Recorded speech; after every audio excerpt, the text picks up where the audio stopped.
মসজিদে যায় সেজদায় লুটায় পড়া বলে, আল্লাহ আমার নাম যদি দোজখের খাতায় চইলা যায়, তোমার জাহান্নাম তোমার দোজখ বরদাস্ত করার ক্ষমতা আমার নাই। ওগো আল্লাহ তুমি আমারে মাফ করে দাও, আমি তওবা করছি। নাদামতের সাথে লজ্জার সাথে তওবার চোখের পানি মালিক ইবনে দিনার ছেড়ে দিয়েছে। খানা দানা বন্ধ হয়ে রয়েছে, মসজিদ থেকে বের হয় না, ঘরে যায় না।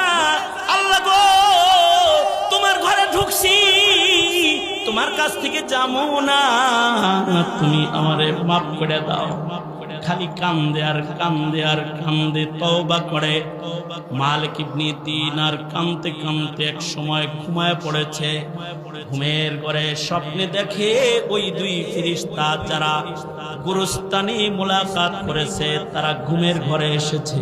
এসে বলে, রবের এমনি ভাও বললা, জমিনে তোমার নামটা আমাদের খাতায় আমরা তুলি নেই, কিন্তু হে মালিক নিশ্চিন্ত হয়ে যাও, আমরা আকাশে যায় দেখি রবের খাতায় আল্লাহ তাআলা নিজের কলমে তোমার নাম তার জান্নাতি বান্দার লিস্টে উঠায় রেখেছে।